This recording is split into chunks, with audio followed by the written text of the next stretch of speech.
Hi, you're on Reddit Confessions, where the truth finally gets a voice. Let's not waste time. 3 weeks ago, my wife of 12 years stood at the end of our driveway in a brand new sundress, suitcases in the trunk, and said with the softest smirk on her face, "You'll thank me someday." She wasn't crying. I wasn't yelling. It wasn't one of those messy, dramatic breakups you see in movies. No, it was calm, surgical, like she'd rehearsed it all a dozen times in her head. And in his bed, the lawn sprinklers clicked on as she closed her door. I remember that stupid detail because it was the only thing making noise while my marriage packed itself into a midnight blue Subaru and vanished. But this story doesn't start with how we met, or when things got complicated. It starts after the end, because that's where the part no one talks about begins, the part where you're not supposed to be angry, just grateful that someone set you free. Spoiler, I wasn't grateful. I was done. And the truth? I think I let go of her before she ever let go of me. I just never said it out loud. Let me explain something first. My name's Grayson. Yeah, not a name you hear every day. I've always been the quiet guy, the fixer, the type that says, it's fine, even when it's not. And trust me, for the last 2 years of our marriage, nothing was fine. She stopped laughing at my jokes, started dressing up for the gym, always needed space, but had no problem breathing down my neck when it came to money. She rolled her eyes more than she kissed me. And I thought, maybe this is just marriage. Maybe this is the phase they don't talk about. But then came the envelope. Plain white. Left on the kitchen counter like a casual receipt. Inside was a checklist. Typed. Bullet pointed. Things to separate before we talk. No greeting. No emotion. Just itemized attachment. At the bottom, let's try to stay civil. I've already filed. Filed. She didn't even talk to me about it.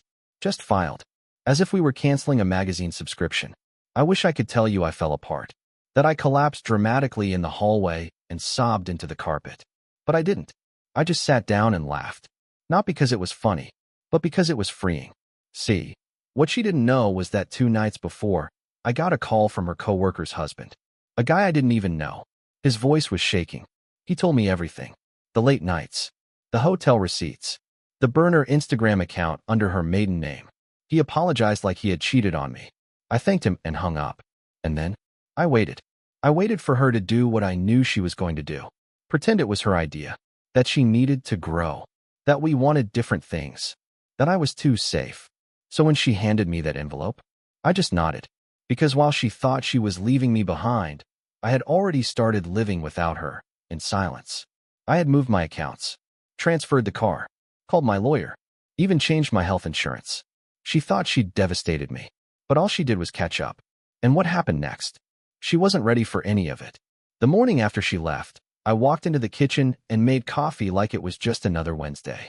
No tears, no slammed doors, just the quiet hum of the coffee maker and an eerie sort of peace I hadn't felt in years. The silence didn't feel lonely, it felt earned. Like after years of living under someone else's emotional weather, I could finally step outside and breathe my own air. The house looked the same, but it felt completely different. No clutter on the countertops. No half-finished iced lattes molding in the sink. No passive-aggressive sticky notes on the fridge about things I forgot to do. Just stillness. And for the first time in forever, I wasn't afraid to enjoy it. That afternoon, her sister texted me. I heard, "Are you okay?" I answered with a simple yep. She followed it up with, "Shannon thinks you're gonna fall apart. She's already told Mom she expects you to call begging within the week." I didn't reply to that one. Not because I didn't have words, but because I knew how this game worked. She wanted me to be the desperate one, the weak one, the one who couldn't live without her. But I was done playing that part. You want to know what really pushed me over the edge? The final flick of the knife? 2 days after she left, I got an email from our joint cloud storage. The autosync had failed. Curious, I opened it. Turned out, in her rush to back up her important files, she hadn't realized that everything was still shared. All the photos, the videos, voice memos, even her journal entries. And there it was, a video file, labeled Bali 2023. We've never been to Bali. I opened it. What I saw? Her, in a private villa, with Reed, the same man her coworker's husband had mentioned.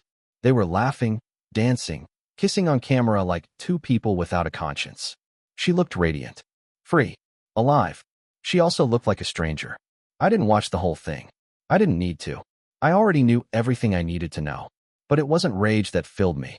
It was something colder, cleaner, like someone had finally hit a switch and shut off all the emotions she used to control. That night, I drafted a message. Not to her, to my lawyer.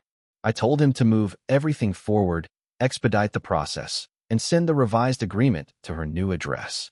I included the clause she never saw coming, the one that returned every single gift I gave her above a certain value. The luxury watches, the designer bags, the joint investments made under my name with my family's money. Things she assumed she'd walk away with. She had forgotten that I handled the finances, that I read contracts for fun, that behind the quiet guy with sad eyes and khaki pants was someone who had been watching and waiting. 3 days later, I got a call. It was her. Her voice was shaky.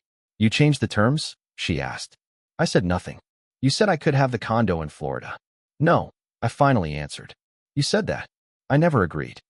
She went quiet. Then she said something that caught me off guard. Not because of the words, but because of the tone. "You're not who I thought you were." And I smiled. Because finally, she was right. She left thinking she was trading comfort for passion, predictability for thrill. What she didn't realize is that I had already moved on from her long before she moved out. She took the suitcase. She took the car. She even took the dog. But she left behind the one thing she never expected, a version of me that no longer needed her. And that was the beginning of her unraveling. By the 5th day, I realized something strange. I hadn't cried once. Not even a single tear. For a guy who used to choke up during emotional commercials, that was saying something. It's not that I wasn't hurt. I was. I was shattered. But I had been shattered for years, long before she ever walked out the door. The difference now? No one was standing on the pieces. I decided to do something she never expected. I cleaned the house from top to bottom. I'm not talking about wiping counters or vacuuming the rug. I mean purging. Every trace of her gone. Her bathrobe still hanging on the back of the bathroom door? Tossed. The herbal shampoo she always bought but never used? Gone. The framed photo of us in Chicago, the one where I was smiling and she was already looking past me? Into storage. But then I found something that stopped me cold. Tucked in the back of the hallway closet, wedged between a box of Christmas lights and an old yoga mat, was a notebook. One of those fancy leather-bound types with gold trim. I almost threw it out, until I saw my name on the first page. Things Dalton will never know. I don't know what possessed her to write it. Maybe guilt. Maybe arrogance. But it was all there, pages of it. Dates. Names. Cities. Things she'd done while I was boring at home watching the same reruns, thinking our life still had spark. She didn't even sound sorry. Just amused. Like she was documenting a game. One entry read, "He made me dinner tonight. I had already eaten, with Reed. He didn't notice the lipstick on my wine glass. He never does." Another one. "Sometimes I wonder what would happen if I just told him. But then I remember, he's too soft. He'd break." It felt like a punch to the throat. But after the shock wore off, something deeper took hold. Not hate. Not even revenge. Clarity. I finally saw her for who she was. Not the girl who laughed in airport cafes or sang to herself in the car, but someone who got bored of comfort and blamed me for her own restlessness. Someone who mistook loyalty for weakness. Someone who needed a villain in her story so she could feel like a hero. That night, I started making changes. Not petty changes. Real ones. I sold the car she left behind, the one in my name. Used the money to finally renovate the office I always wanted. Took a week off work and visited my brother in Montana. Bought a pair of hiking boots and went up into the mountains, alone. And you know what I felt standing on that peak, wind in my face, miles away from the version of myself she used to control? Nothing. Not regret. Not pain. Just peace. Real, heavy, satisfying silence. Meanwhile, Shannon was starting to unravel. Her lawyer called mine. Said she wanted to revisit the terms. That she wasn't fully informed. That she didn't realize how many assets were tied up. Translation, she thought she could outmaneuver me. She didn't think I'd protect myself. She didn't think I'd change. She was wrong. But the real twist came a week later. I got a message. From Reed's wife. She had found the notebook too. And she wanted to meet. I wasn't sure I should meet her. Reed's wife, I mean. Her name was Meredith. Formal sounding. Like someone who owned expensive bookshelves and knew how to use words like fractured trust in a casual sentence. Her message was short, polite, and chilling in how matter-of-fact it sounded. I found the journal. We should talk. You deserve to know everything. Everything. I didn't reply right away. I wasn't sure I wanted to know more.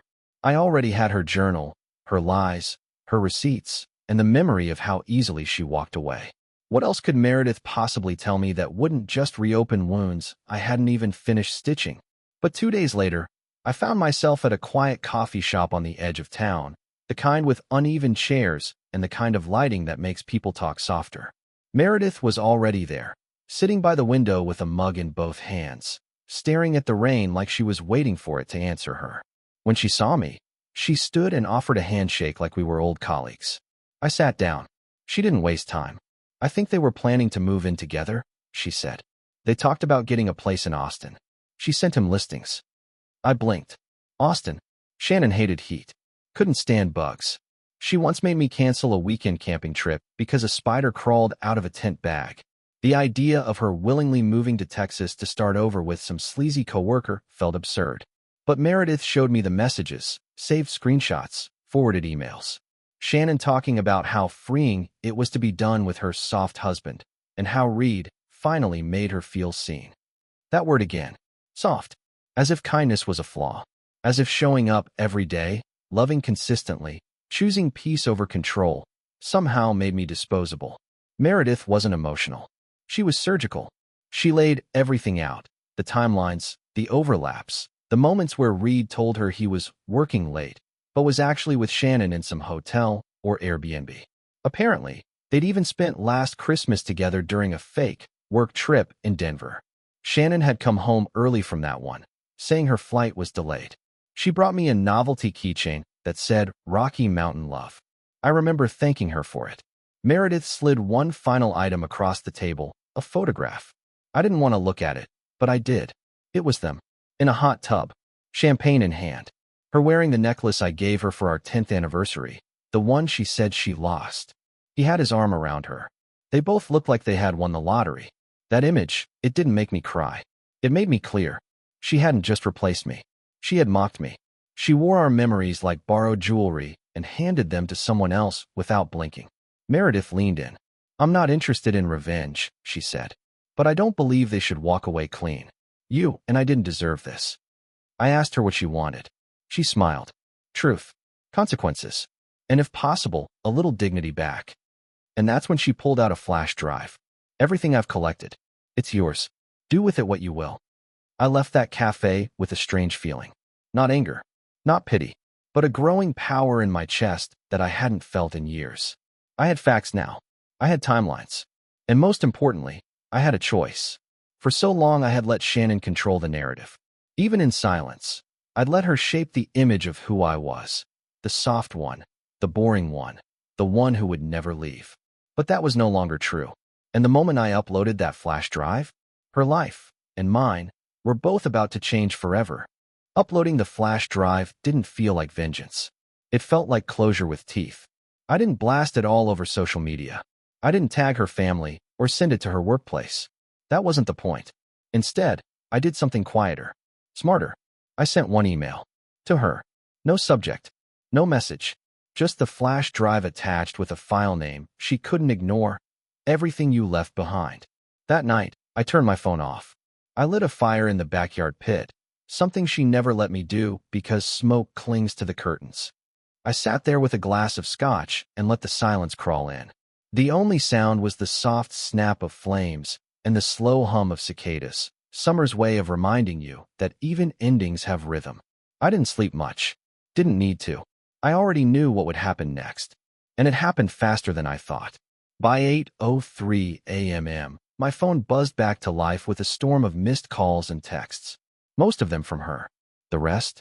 Her sister, one mutual friend, and, of all people, Reed. Apparently, she didn't waste time forwarding the drive to him, hoping he'd deny it all or call it deepfake nonsense. But based on the audio logs, the chat transcripts, and especially the hotel invoices that matched her journal, there wasn't much room for lies. I listened to the first voicemail. Her voice was tight, panicked. She stammered my name like she didn't recognize it in her own mouth. Dalton, what is this? Where did you get it? You had no right to. This is harassment. You could ruin people's lives. I didn't reply. I let her speak into the void. 2 hours later, She sent a much different message. I made mistakes. I see that now. But I think we need to talk. I don't think either of us wants to destroy each other. Oh, the negotiation phase. By noon, her lawyer had called mine, not to sue, but to withdraw her previous changes to our separation agreement. Apparently, she now wanted to make things fair again, hoping I'd soften, that I'd take my foot off the gas. I didn't respond to her directly. I just sent a one-line message through my attorney. We stick to the agreement. No more adjustments. That silence must have hit harder than any speech. But here's where it gets interesting. That evening, I received a call I didn't expect. It was her boss. He sounded awkward, embarrassed. Apparently, Shannon had used company time and resources for several of those romantic getaways with Reed, including a client summit in San Diego that never actually happened. Turns out, Meredith had sent him a copy of the flash drive too, labeled fraudulent expenses, HR review needed. I never asked her to. She acted on her own. All I did was sit back and let the truth spread like a quiet wildfire. By the end of the week, Shannon was placed on unpaid administrative leave pending internal investigation. Reed was reassigned to a satellite office to minimize disruption. I wish I could say I felt triumphant, that I raised a glass and toasted my brilliant, subtle revenge. But the truth? I just felt done. Done with being her emotional punching bag. Done with questioning my worth because she was too blind to see it. Done shrinking to fit the narrative she built. She tried calling again that Friday night. Left a voicemail that started with, "I know you still love me," and ended with, "Maybe we could have a real conversation for closure." Closure? I already had mine. Because here's the beautiful irony in all of this. I never needed to ruin her. All I did was stop protecting her. And when she lost that shield, she ruined herself. The moment she lost control of the narrative, Shannon's carefully curated new life began to collapse in slow, humiliating layers. And the irony? I didn't have to do anything else.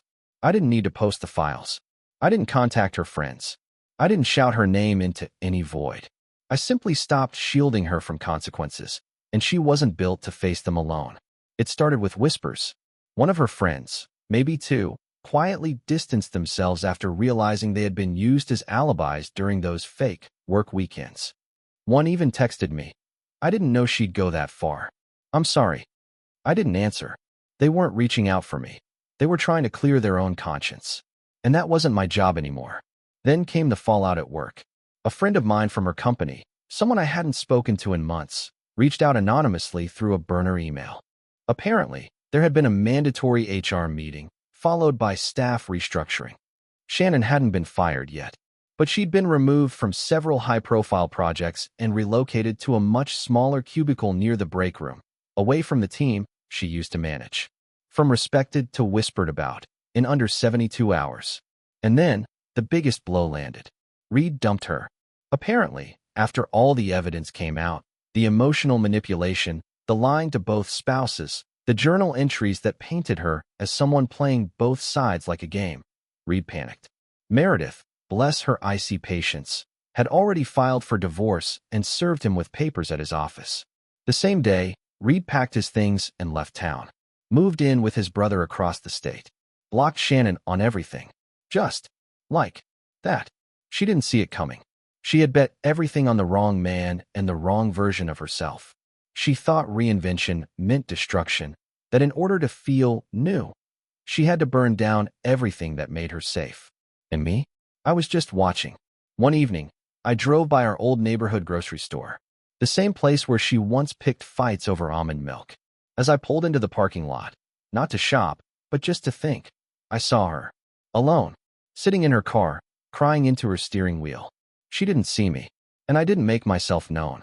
I just sat there and watched the woman who once called me the dullest chapter in her story, sobbing like the plot had turned against her. And still, I didn't feel triumphant. I felt nothing. Not pity, not rage, not closure, just silence. The kind that doesn't ache anymore. The kind that means healing has already begun. But the part that really twisted the knife? A week later, she showed up at my door. I had just returned from a short hiking trip in Colorado, something I never used to do when I was married because Shannon didn't do nature. I was still carrying my bag when I heard the knock. I opened the door. She looked like she hadn't slept in days. Pale, drained, wearing a sweatshirt that I knew wasn't hers. "Hi," she said softly. I didn't say anything. Just waited. She glanced down at her hands. I don't know where to start." Still, I said nothing. "I was wrong," she whispered. "About everything. About you. About Reed. About what I thought I wanted." And there it was. The regret. The reversal.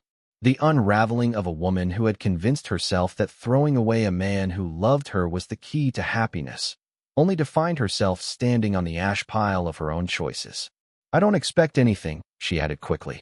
I wanted you to know I'm sorry." I finally spoke. "I already knew."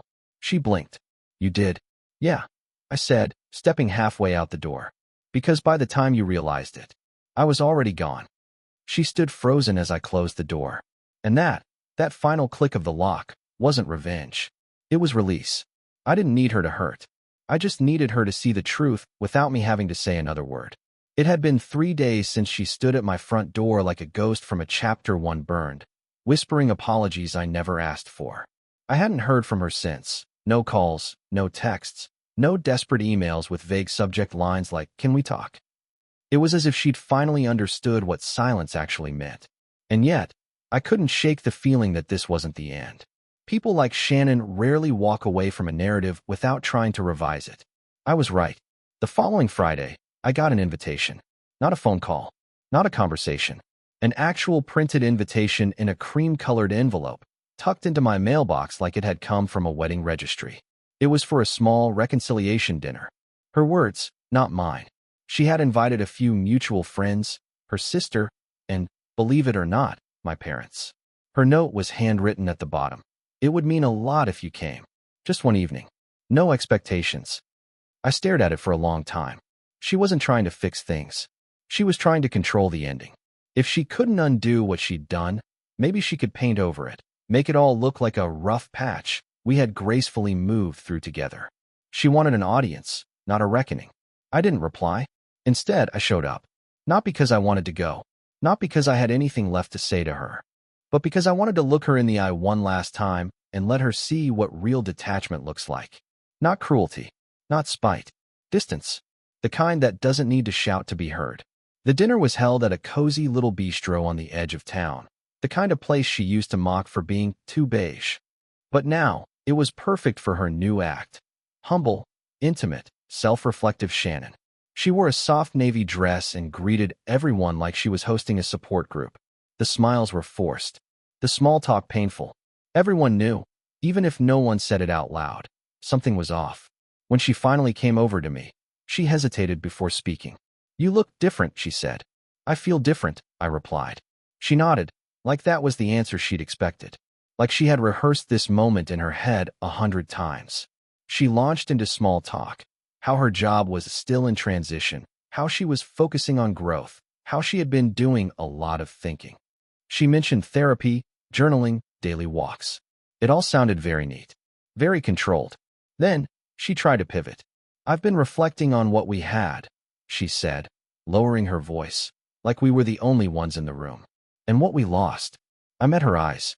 "You didn't lose it. You gave it away." Her smile faltered. She reached for my hand across the table. I didn't know what I had. I pulled my hand back, slowly. "You still don't." That's when she knew that the moment she'd been building toward, the big redemptive arc where I forgave her, where we embraced under soft lighting while everyone clapped inside, wasn't coming. Because I wasn't that man anymore. Not the one she left. Not the one she manipulated. Not even the one who uploaded the flash drive. I had become someone she never took time to know. I stood up, nodded to the others, and walked out. I didn't make a scene. I didn't look back. I didn't need to. The door clicking shut behind me said everything she had refused to hear for years. Outside, the air was crisp, clean. I got into my car and stared at the wheel for a moment, letting the weight of the last few months settle across my shoulders. I wasn't angry. I wasn't triumphant. I was done. But even that wasn't the end. Because 2 days later, I got a message from someone I never expected. And what he told me changed everything all over again. The message came from a man named Lionel. He was Reed's older brother, the one he moved in with after everything imploded. I didn't recognize the name at first. I almost deleted it, thinking it was another apology by proxy or some attempt at cleanup. But the subject line stopped me. "He's not who you think he is, and she never was." I opened it. Lionel told me everything. About how Reed had a long history of chasing married women. About how Shannon wasn't the first, just the most convenient. About how he'd confessed, in one drunken spiral, that it was never about love. It was about proving he could steal something that didn't belong to him. Lionel said he couldn't stomach watching his brother destroy another life without at least giving the other side a real explanation. But by that point, I didn't need one. I had already found peace. Still, that message gave me something strange, not satisfaction, not closure. Freedom. Because for the longest time, I thought maybe there was something broken in me that pushed her away. That maybe I'd missed signs, failed tests, left her feeling unloved. But no, she made her choices. She wanted to believe I was small because it made it easier to leave. But I was never small. She just never saw me fully. And now, I'm living the version of my life I used to think was reserved for other people. The ones who hadn't been betrayed, humiliated, or broken down. I travel. I hike. I write. I started learning to cook things I used to think were impossible. I even adopted an old rescue dog named Murphy, who follows me around like I hung the moon. There's laughter in my house again. Music. Silence when I need it. Friends who stayed. A family who quietly cheered as I rebuilt. And someone new. No grand declarations. No rebound flings. Just slow, quiet connection with a woman who looks me in the eye and actually sees me. Every flaw. Every scar. And still stays. Because kindness isn't a weakness to her. It's everything. Shannon never got that. And maybe she never will. But I'm okay with that now. Because the man she left behind? He's gone. And the one who stood in his place. The one who didn't scream or beg or shatter. He built something better from the ashes. Something stronger. Something real. And to anyone out there who feels like they're just the comfortable mistake in someone else's story, let me tell you this. You're not. You're just with the wrong author. Thanks for listening, everyone. You've been on Reddit Confessions, and I'd love to know, what part of this story hit you hardest?